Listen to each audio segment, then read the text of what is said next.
القرآن على جبل لرأيته خاشعا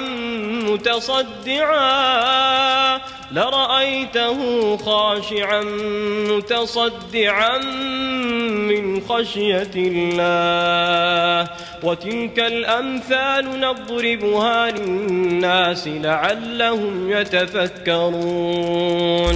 Sahabat, selama-lamanya kau dan aku sahabat, selama-lamanya setia. Kalau kita dengar betul-betul lagu tu, ianya menceritakan tentang persahabatan hingga ke syurga, senang cerita sampai ke mati. Dan kita tak boleh nafikan, sahabat memang kita perlu. Dia macam pasangan suami isteri jugalah. Kita kena ada sahabat, sebab sahabat ni lah yang akan membantu kita di kala kita susah dan akan mengembirakan hati kita di kala kita sedih. Dan ada juga sahabat yang menyusahkan kau. Hidup kau dah aman, dah tenang, tetapi dia minta duit dekat kau. Lepas tu tak nak bayar pula tu. Geram pun ada. Ada yang kau boleh bahan dia, tapi dia tak boleh bahan orang. Terbalik. Dia bahan orang boleh, engkau bahan dia tak boleh. Ada juga yang jenis barang kau, dia buat macam barang dia. Engkau nak pinjam, engkau kena minta pula kat dia. Sedangkan tu barang kau. Jadi bermacam-macam jenis sahabat. Ada tak kurang sahabat yang perangai menyakitkan hati? Tinggalkan komen kat bawah, sebab Zaf percaya kalau kita bawa topik berkenaan sahabat, kawan, rakan pada malam ni, memang ramai yang boleh relate. Dan apa yang dikirimkan oleh Lina adalah persahabatan dia bersama kawan baik dia yang diberi nama Amanda. Tetapi disebabkan perangai Lina ni yang tak berapa semenggah, akhirnya persahabatan yang dah berkurun lama diorang bina terkubur di tengah jalan. Apa yang Lina buat? Hey, apa yang kau buat, Lina?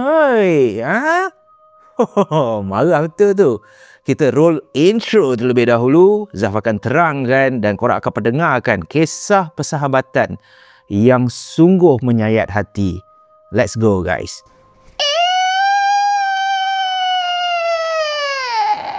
Rumah tua di ujung jalan, Zaf datang, angin berbisik pelan, langkah kaki tak ditahan.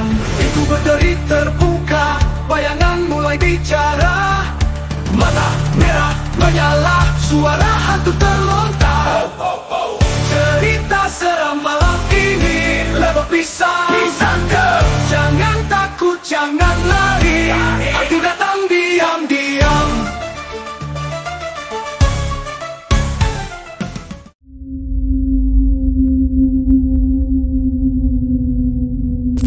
Setiap manusia yang diciptakan oleh Allah Subhanahu Wa Taala mempunyai kelebihan dan juga kekurangan masing-masing. Ada kawan kau yang kaya, engkau tak kaya. Ada kawan kau yang reti memancing, engkau tak reti memancing. Ada kawan kau yang cantik, ada kawan kau yang reti bergaya. Dan ada juga kawan kau yang baik, engkau tak berapa nak baik. So adalah kekurangan dan juga kelebihan. Tetapi setiap kekurangan dan kelebihan inilah yang membuatkan persahabatan tu menarik. Sebab saling melengkapi, seperti suami isteri. Kalau dua-duanya perfect, tak seronok. Itu yang buat gaduh. Ini nak bersaing dengan ni nak bersaing dengan ni. Setiap kekurangan, kelebihan yang kita ada, kita akan melengkapi. Jadi barulah persahabatan kita tu insya-Allah akan kekal sampai ke jannah. Itulah yang diimpikan oleh Lina. Tetapi ada satu kejadian yang bakal diceritakan pada malam ni berlaku pada tahun 2022. Lina dan juga Amanda telah berkawan begitu lama, sejak daripada kampung lagi. Dan apabila meningkat dewasa, dah habis belajar, Lina, Amanda dan seorang lagi kawan kita namakan Tipah, bukan nama sebenar, diorang bercadang untuk mencari peluang pekerjaan. Disebabkan kat kampung diorang ni tak banyak sangat peluang pekerjaan, diorang pun ingin berpindah duduk dekat ibu kota Kuala Lumpur. Konon-kononnya ingin mengubah nasib. Jadi disebabkan diorang ni dah bersahabat, diorang pun menyewalah satu rumah kat Kuala Lumpur. Segala susah, senang, pahit, getih diorang harungi bersama. Macam lirik lagu. So itulah yang diorang buat. Masing-masing cari kerja. Dan Alhamdulillah, diorang semua dapat kerja tetapi bukan dalam satu syarikat yang sama. Amanda ada pekerjaan dia, Lina ada pekerjaan dia, manakala Tipah pun ada pekerjaan dia. Menurut Lina, yang menjadi masalah dalam persahabatan dia apabila diorang mula menjejakkan kaki dekat ibu kota Kuala Lumpur. Sebab pada masa itulah Lina perasan yang Amanda ni mempunyai daya tarikan yang cukup berbeza. Waktu kat kampung dulu tak ada siapa pandang pun. Dan menurut Lina, ni bukan sebab jealous. Lina cakap kalau nak dibandingkan tentang rupa, tentang tubuh badan, kesempurnaan, Lina lah yang patutnya dapat perhatian. Lina ni lagi cantik daripada Amanda. Kalau buang makeup pun muka tak macam kongkang lah, senang cerita kan. Memang cantik.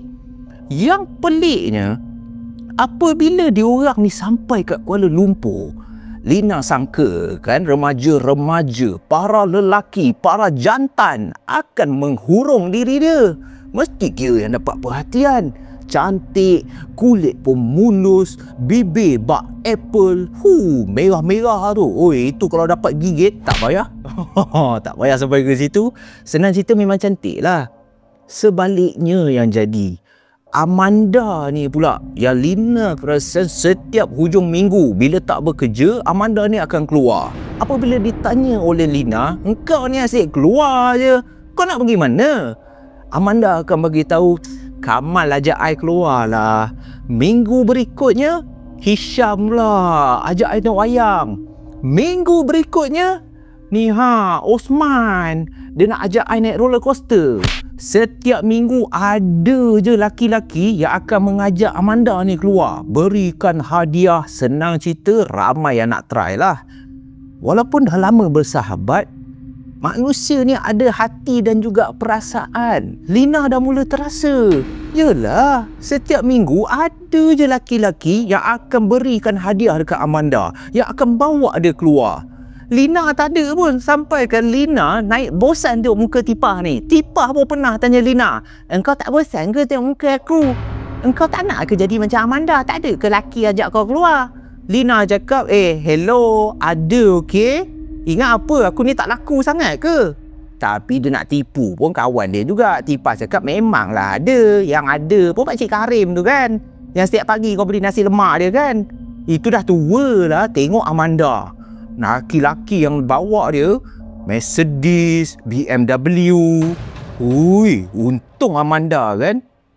Lina perlukan jawapan. Aku tak puas hati betul lah. Dah kenapa pula ni? Setan dah mula bisik lah dekat dalam hati Lina ni. Macam mana Amanda yang tak berapa nak ada rupa, alah bukanlah cantik sangat pun, badan lebih kurang macam peti ais je. Kenapa laki ramai yang tergila-gila terkejar-kejarkan dia ni? Di sinilah bermulanya satu perjalanan kisah yang cukup drastik dalam kehidupan Lina, termasuklah Amanda. Sebab dikatakan ada satu hari semasa Lina ni nak pergi bekerja, dia dah masuk kat dalam kereta dah. Pagi tu dia tidur lambat malam tadi. Lepas tu pagi tu dia dah terbangun lambat. Jadi rushing lah. Masuk kereta baru dia perasan, alamak, muka aku bogel ni. Bogel istilah dia membawa maksud tak make up. Dia lupa nak make up.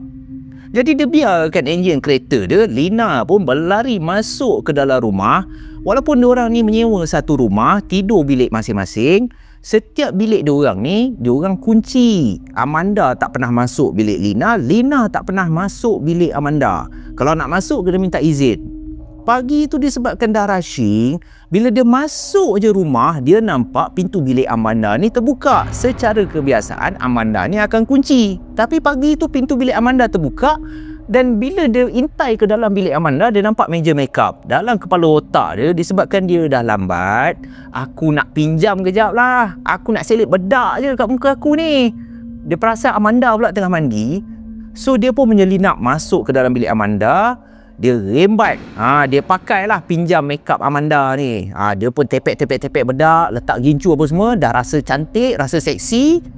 Dia pun naiklah kereta pergi ke tempat kerja. Bila sampai pula kat tempat kerja, Lina dikejutkan dengan satu perubahan yang teramat besar. Dah hampir 2 tahun lebih dia kerja kat syarikat tu, tak pernah pun orang memberi perhatian. Tetapi bila dia jejakkan kaki kat pejabat, dalam langkah nak menuju ke pejabat, Lina perasan ramai mata yang perhatikan dia. Asyik ada perempuan-perempuan berbisik, itu Lina ke? Lepas tu ada lelaki yang cuit-cuit mata, Lina, cantik you hari ni. Semuanya memberikan perhatian terhadap diri Lina. Lina pelik lah, dah kenapa orang pejabat aku ni? Sawan ke pagi-pagi ni? Semua orang pandang aku. Lina rasa pelik. Dia tengok pakaian dia, ini pakaian aku selalu pakai, bukannya pakaian baru. Rambut pun aku tak ada buat. Makeup, dia tengok banyak kali tau muka dia. Biasa je muka aku. Tapi kenapa pula pada hari tu, pada pagi tu, ramai betul yang memuji Lina. Lina, cantiknya kau. Lina, kau nak keluar lunch dengan aku tak nanti? Bukan seorang lelaki, boleh dikatakan 3-4 orang lelaki yang kerja dekat pejabat Lina ni ajak dia keluar. Lina, malam kan kalau you free, jom lah kita tengok wayang. Lina pun abaikan sebab dia tak tahu punca ni. Dah kenapa pula ni? Bila masuk je waktu Zuhur, Lina ni ialah nak solat kan? Nak solat dia kena cuci muka. So makeup yang dia pakai tadi pun dia masuk tanda dia cuci. Dia ambil uduk, lepas tu dia menunaikan solat macam biasa. Bila lepas dia waktu Zuhur tu, dia masuk pejabat balik. Yang pagi tadi dia dapat perhatian ni, semua nak ajak lunch lah apa semua. Perempuan pun ada berbisik, memuji dia. 180 darjah. Masing-masing tak ada pun pandang dia. Kalau Lina tegur pun, Lan, malam ni jadi ke kita nak wayang? Lan pula tepek, seolah-olah Lan ni lupa dia yang ajak Lina tengok wayang malam tu. Tapi Lan boleh cakap pula, engkau dah kenapa? Tak nak aku keluar dengan kau. Aku ada plan lain lagi, nanti je lah. Lagilah Lina rasa pelik. Pelik bin ajaib lah orang senang cakap kan. Level tinggi punya. Kenapa ni? Dia tengok lagi muka dia. Mana ada jauh beza pun. Memanglah aku dah tak pakai makeup dah. Aku tak ada bawa makeup apa semua. Tak ada beza banyak lah. Muka aku still cantik tanpa makeup. Aku dah agak dah. Diorang ni saja je nak kenakan aku. Habis je waktu kerja, semasa nak memandu pulang ni, terdetik. Barulah masa tu Lina seakan-akan dapat jawapan. Sebab yalah, bila drive jam kat Kuala Lumpur, barulah kau tahu, barulah ada masa otak kau ni nak berhubung. Lina rasa kenapa orang duk puji dia cantik, mesti ada kena-mengena dengan bedak yang dia pinjam daripada Amanda. Apa? Apa yang ada kat bedak tu? Dadeng dadeng dadeng dadeng dadeng dadeng dadeng dadeng dadeng dadeng dadeng dadeng deng deng deng deng deng deng deng deng deng deng. Pagi tu menurut Lina, disebabkan dia dah tahu dah rahsia yang lama dia nak daripada Amanda, ini mesti ada kena-mengena dengan bedak kau. Aku akan cari jalan, aku akan cari ikhtiar, cara macam mana pun untuk aku dapatkan bedak kau. Lina ni seharian tu dekat pejabat, dia fikir, balik kerja pun dia fikir, kalau aku terus rimbat, mesti Amanda perasan punya bedak dia hilang. Jadi nak tak nak, adalah satu masa sewaktu Amanda ni tengah mandi, gigih Lina ni. Kan setiap makeup kan dia ada kod. Kod-kod warna tu. Jadi dia pun pergilah selongkar beg Amanda. Dia dapatkan brand apa, kod macam mana. Dia nak pergi ke farmasi, dia nak pergi ke Watson apa semua tu, kedai-kedai makeup. Dia nak cari bedak yang sama supaya dia boleh tukar. Dia tahu yang Amanda ni ada buat sesuatu kat bedak ni. Bedak ni lah yang membuatkan wajah dia dipandang cantik. Dia dapat perhatian daripada semua orang. Aku nak benda tu. So pergilah, lepas habis kerja tu dia pergilah kedai makeup, cari. Keliling tempat dia cari, jumpa. Bila jumpa, Lina ni dia rasa macam nak jerit. Dia rasa gembira betul. Dan dia lakulah kan aktiviti haram jadah dia tu. Adalah satu pagi, sanggup tu. Pagi-pagi dia bangun awal, dah siap-siap. Sebelum pergi kerja, dia tunggu je timing yang cun. Bila Amanda masuk ke dalam bilik air nak mandi, dia pun slow-slow tukar bedak Amanda. Sejak daripada pertukaran bedak dan waktu Lina pakai hampir setiap hari hidup dia, yang selama ni Amanda yang dikejar oleh lelaki yang selalu diberikan hadiah, sekarang ni dah berubah. Lina pula boleh dikatakan hampir setiap minggu ada je dia berbual dengan laki tau. Bertukar-tukar laki. Kejap dengan Peter, kejap dengan Denzel, kejap dengan Hussein. Mak Saleh ke, Filipin ke, Melayu ke, Cina, India, Kadazan, dia hentam je Mat. So dia buat aktiviti tu sampailah beberapa kali Tipah ni jenis yang low profile. Tipah ni tak ada nak bergaul sangat. Sebab perangai dia macam makcik-makcik, jenis duduk rumah tak ada nak bergaul kan. Aku datang KL ni pun nak cari rezeki, nak hantar ke keluarga. Berbeza betul dengan Amanda, termasuklah Lina yang datang KL sambil menyelam minum air. Dia ada benda ataupun ada juga nak mengurat orang lah, nak permainkan hati orang. Tipah ni tegur sebab dah nampak perubahan kan. Lina ni dulu selalu je tengok TV kat rumah dengan dia. Sekarang ni dah asyik keluar pula sampai pukul 2-3 pagi.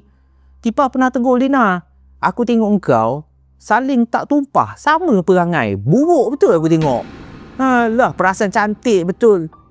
Apa nak jadi dengan korang ni Dulu Amanda yang tukar-tukar jantan. Sekarang ni Amanda aku tengok dah asyik duduk dekat dalam bilik je. Ni engkau pula kan nak teruskan? Dah lah weh.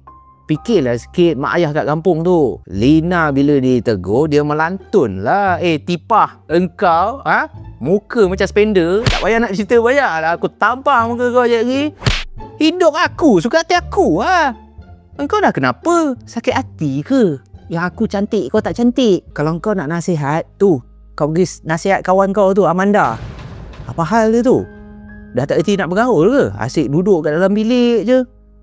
Perubahan bukan hanya berlaku dalam diri Lina, tetapi Amanda ni, sejak daripada Lina rembat dia punya bedak, Amanda dikatakan tak keluar daripada bilik hampir 2 minggu.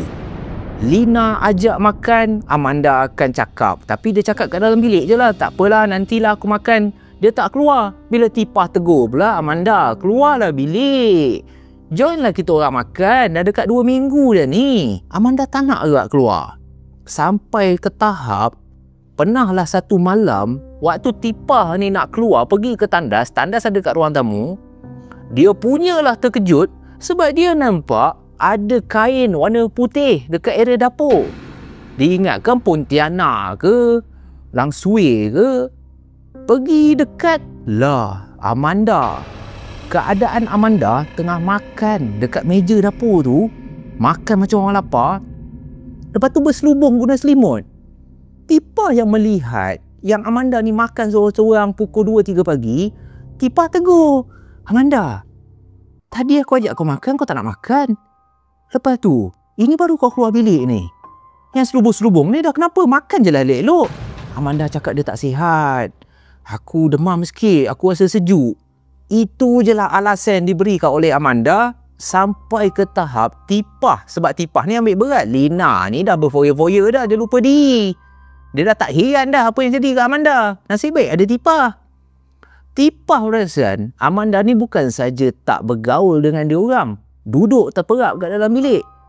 Yang lagi teruk, Amanda ni tak bayar duit sewa. Yelah, diorang sewa kan. Jadi duit sewa rumah tu bahagi-bahagilah. Dah dekat sebulan, Amanda ni tak bayar duit sewa. Lepas tu masuk bulan yang kedua, tak bayar juga duit sewa. Bila diminta oleh Tipah, Amanda ni cakap, nantilah, aku tak sihat, aku tak ada duit, kau pakailah duit kau dulu. Siapa yang tak berbulu? Tipah boleh faham. Kalau kau tak ada duit, tak apalah. Kenapa kau tak pergi kerja ni? Kau kena buang kerja ke? Jujur dengan aku. Amanda tak memberikan sebarang jawapan. Yang menakutkan, apabila Tipah mula perasan, itu pun lepas ditegur oleh Lina. Lina ni lepas dah balik keluar dengan jantan malam tu, masuk-masuk rumah aja, Tipah ni tengah duduk kat ruang tamu tengok TV. Lina terus tutup hidung dia tau. Lepas tu dia kat Tipah, kau ni gila ke apa? Ni apa hal ni? Rumah kita busuk pula ni, bau sampah. Kau tak mandi ya? Tipah cakap kau cantik sikit. Aku tak mandi. Engkau baru cakap muka aku macam spender. Sekarang kau cakap aku tak mandi. Aku tombok muka kau sekejap lagi. Lama sikit, Lina ni mula perasan. Dekat luar pintu bilik Amanda, hurung lalat tau. Banyak betul lalat terbang dekat luar pintu bilik Amanda ni. Bukan sekadar lalat. Ada kalanya, Tipah ni juga nampak lipas keluar masuk. Macam kongsi bilik dengan Amanda ni. Lalu kat bawah tu, bawah pintu. Keluar daripada bilik Amanda, lepas tu masuk. Lepas tu keluar, lepas tu masuk. Jadi bila dah macam tu, ditegur oleh Tipah, Amanda ni tak nak keluar bilik. Tipah ni cakap, buka lah. Kalau ada sampah kat dalam bilik, kau pergilah buang. Masalahnya, aku dan Lina dah tak boleh hadap dah weh. Busuk dah rumah ni. Amanda tak endah kan. Dah ditegur, dah berbuih mulut. Tipah terpaksa cari cara. Nak tak nak, nasib baiklah Tipah ni ada kunci spare. Dia ada kunci, orang cakap tu kunci ekstra lah bilik Amanda. Dia suruh Amanda buka, tak nak. Dia gunakan kunci spare tu, dia pun buka. Untuk pertama kali. Waktu tu Lina tak ada kat rumah. Bila pintu bilik Amanda dibuka. Ini suspense sikit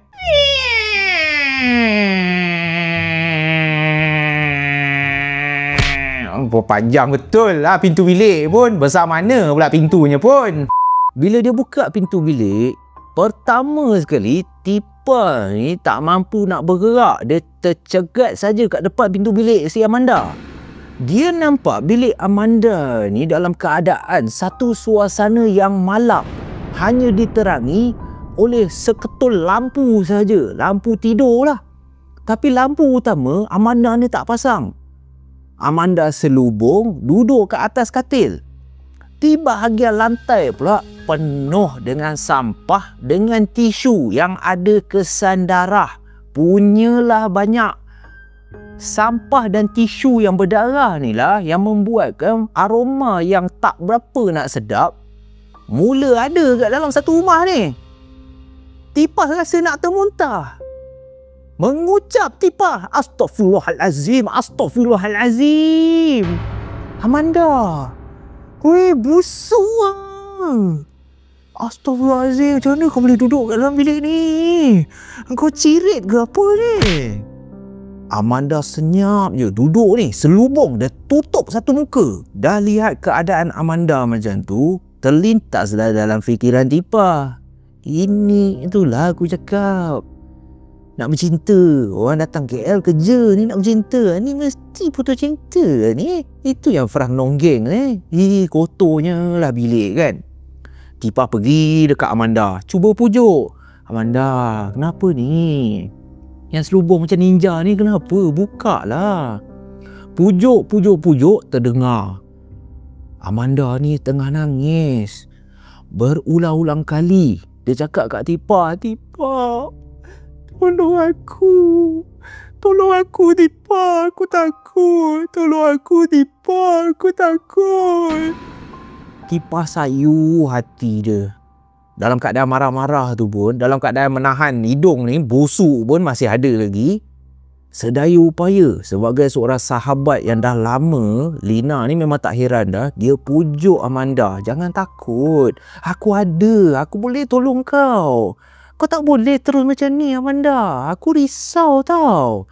Ni kenapa ni kau selubung? Biar aku buka. Amanda tak nak. Tak payah. Tipah, jangan buka. Jangan buka. Biarkan je aku selubung.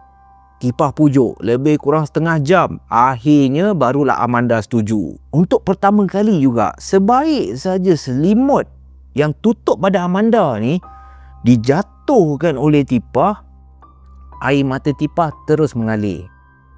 Apa yang dia nampak dengan mata kepala dia sendiri, susah dia nak gambarkan. Termasuklah diri Zaf. Zaf nak gambarkan pun, silap-silap yang tengah makan, termuntah nanti. Yang mana menonton sambil makan, Zaf nasihatkan berhenti dulu lah.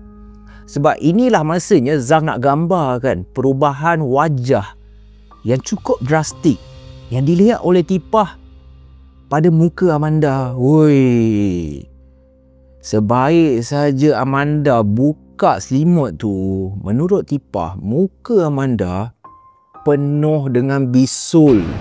penuh dengan nanah yang dah pecah-pecah. Kelopak mata Amanda sebelah ni dah macam berkudis tau. Lagi sebelah mata hampir terkeluar sebab kelopak mata dia dah macam tak ada. Bibir berwarna hitam merekah-rekah, mengeluarkan nanah, mengeluarkan darah. Yang setiap kali Amanda ni nak cakap, Tipah rasa memang Amanda tengah menahan sakit. Tipah yang risau, pertama sekali Tipah fikir, jom kita pergi ke hospital. Engkau ni allergic ni, kau salah makan ke apa ni? Astaghfirullahalazim. Bila dah bercerita dua orang, Amanda cakap dia tak tahu kenapa, apa yang jadi kat dia. Dia dah puas pergi ke hospital, habis duit dia. Sebab itulah dia tak ada duit. Dia nak pergi bekerja pun dia malu. Takkan dia pergi bekerja dengan wajah dia yang macam hancur macam tu? Tak boleh lah. Tapi pihak hospital cakap tak ada apa. Kasih krim. Dah macam-macam krim. 3-4 tan punya krim dia pakai. Tak jadi juga. Bertambah teruk. Selepas lebih kurang sejam lebih, akhirnya Amanda membuat pengakuan. Dan pengakuan Amanda ni lah yang telah menyebabkan kisah pada malam ni, Zah boleh katakan satu kisah yang mungkin bagi diri korang tak seram. Tapi bagi diri Zah, babak yang seterusnya seram gila weh. Memang seram kau satnya. Amanda akhirnya membuka sebuah jalan cerita yang penuh dengan kegelapan yang tidak diketahui oleh diri Tipah, termasuklah Lina. Sebaik saja Amanda mendapat tahu yang mereka tak lama lagi akan pergi ke ibu kota Kuala Lumpur, Amanda telah pergi berjumpa dengan seorang dukun perempuan. Dan Amanda meluahkan, yelah, nak turun ke bandar Kuala Lumpur yang besar tu, dia perlulah untuk dapatkan peluang pekerjaan. Dia ni tak berapa nak pandai. Jadi kalau boleh, dukun tolonglah saya. Buat muka saya ni sesiapa saja yang melihat akan tertarik. Senang sikit hidup saya. Saya nak orang pandang saya, orang terus terpikat. Orang pandang je muka saya, dia akan dengar cakap saya. Jadi dukun ni pun memberilah satu ilmu. Dia cakap kat Amanda, aku ada satu barang yang boleh membuatkan sesiapa yang melihat wajah engkau, Amanda, orang ni akan jadi hamba engkau. Dia akan ikut cakap engkau. Para-para lelaki yang bertemu dengan engkau akan ketagih cinta kau. Diorang akan termimpi-mimpi, lalu diberikan, diserahkan kepada Amanda. Setiap hari engkau pakai bedak ni. Tapi kau jangan lupa, engkau pakai bedak ni setiap hari. Jangan sehari pun engkau gagal pakai. Itu saja pantang dia. Kalau dalam sehari kau lupa nak pakai bedak, engkau akan terima balasan dia. Itulah yang dikatakan ilmu penarik. Ilmu penarik yang telah dijampi, yang telah dimasukkan ke dalam bedak, Amanda ni pakai hampir setiap hari. Sebab itulah hampir setiap hari ramai betul lelaki yang ajak dia keluar. Cumanya Amanda pada masa tu dia tak tahu yang bedak dia tu dah ditukar oleh Lina secara senyap. So dia tak dapat jawapan. Bila dia dah ceritakan dekat Tipah, Tipah hanya mampu geleng kepala. Tipah tak tahu nak nasihat macam mana. Kau ni dah besar panjang, ada kepala otak, kau tahu tak? Kita ni Islam weh. Tak perlu semua tu. Ni aku, muka yang macam spender, bak kata Lina. Dapat je kerja, orang layan aku elok je. Itulah engkau. Engkau yang cari penyakit. Tapi Amanda berkali-kali cakap, aku tak langgar pantang. Aku tak langgar pantang. Setiap hari aku pakai Tipah. Aku tak pernah sekali pun aku tak pakai. Aku ikutlah apa cakap dukun tu. Tapi benda tu macam dah tak berkesan. Aku tak tahu kenapa. Dah bergaduh-gaduh, yang paling penting bagi diri Tipah ni, muka kau ni, kesihatan kau. Kalau dibiar bertambah teruk ni. Diorang tak kenal mana-mana ustaz. So paling kurang pun yang Tipah ada idea pada masa tu, kau jangan cerita banyak, kau selubung diri kau, kau ikut aku. Amanda cakap nak pergi mana? Dia tak nak keluar, dia segan. Dia cakap tak ada. Engkau kalau tak nak mati, kau ikut aku. Kita pergi ke masjid. Jumpalah mana-mana imam kat situ. Mungkin ada orang yang boleh tolong kau ni. Aku ceritakan, kau duduk diam je. Amanda setuju. Betul juga. Kau nak segan apa weh? Muka kau dah pecah, dah hancur. Ikut je lah. So carilah, cari. Akhirnya jumpa seorang ustaz. Ustaz ni cakap, okeylah saya ada kat masjid sekian-sekian, bawa lah kawan awak tu, kita berubat kat masjid je. Kat sini pun ada 2-3 orang berbantu saya, senang kalau apa-apa jadi. Bawalah Amanda ni. Mereka bertiga pergilah berjumpa dengan imam ni. Nasib baik, imam yang ada kat masjid tu secara kebetulan juga, imam tak habis-habis lah, semua kebetulan. Perawat yang akan membantu Amanda pada malam tu secara kebetulan nama dia Ustaz Muskil.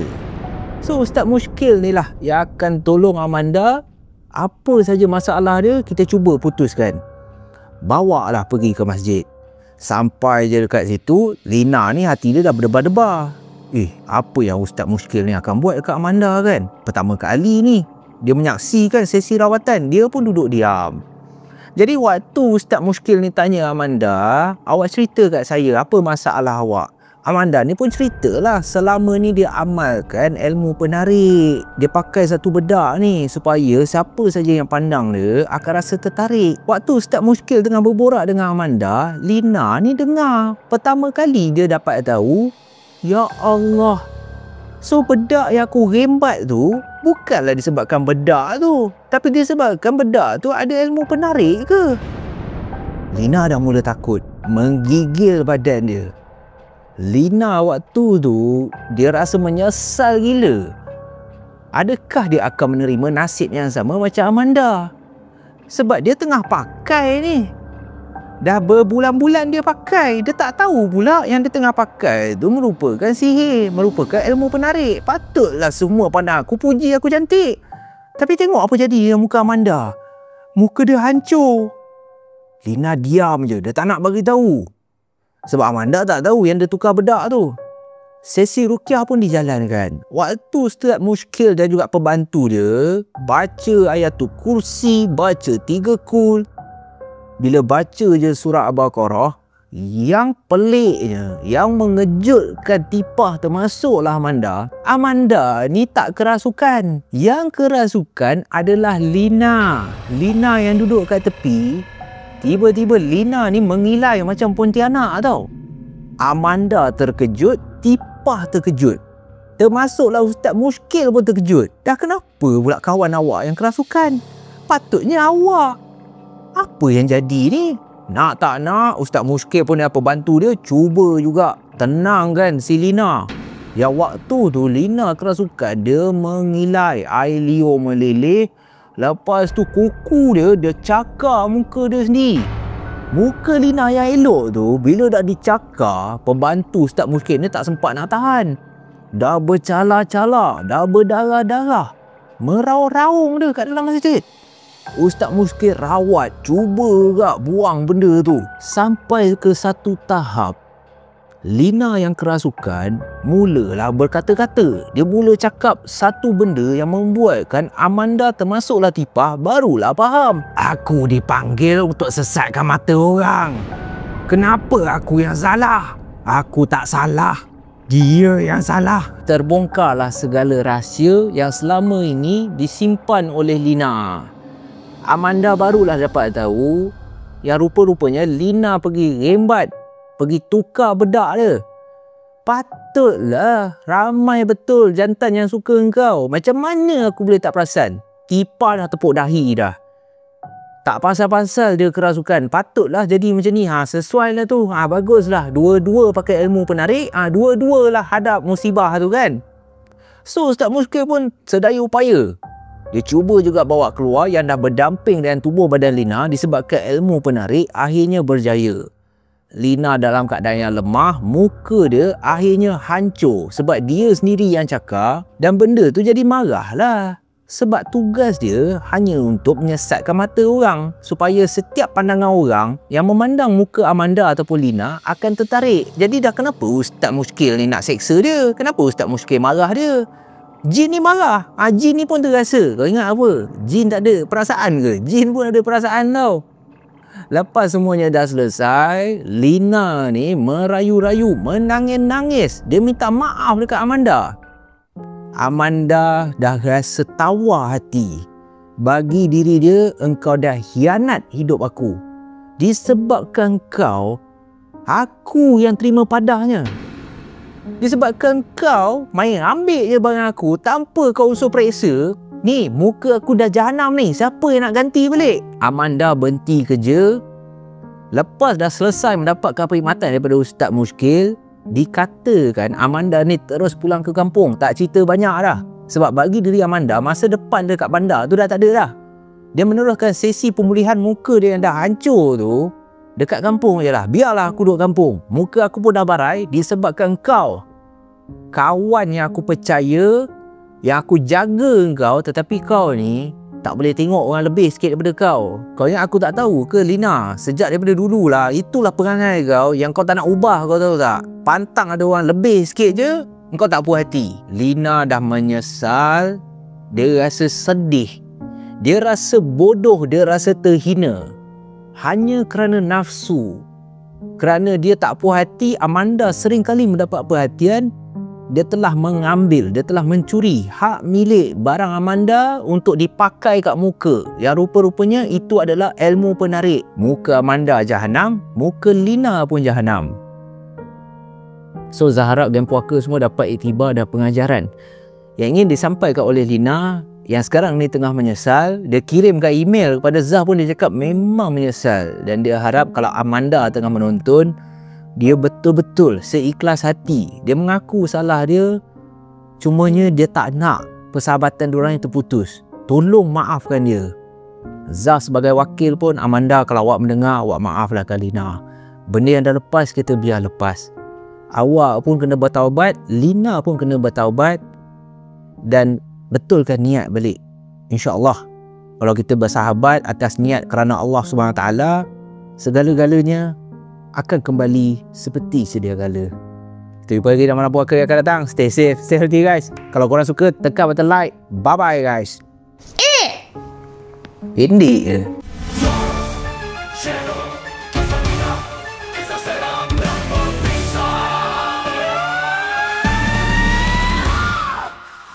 Tua di ujung jalan, Zaf datang, angin berbisik pelan, langkah kaki tak ditahan.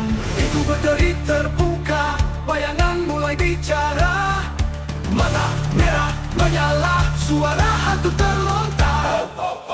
Cerita seram malam ini lebar pisang. Jangan takut, jangan lari, hantu datang diam-diam. Jeritan dari belakang, ini terasa di tulang. Tiba-tiba hilang bayang, gelisah menyerang. Cerita seram malam ini lebar pisang. Jangan takut, jangan lari, hantu datang diam-diam.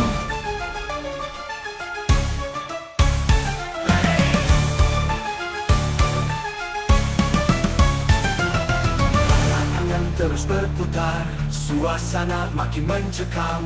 Rasakan seram menyebar, detak jantung tak terpendam. Level pisang.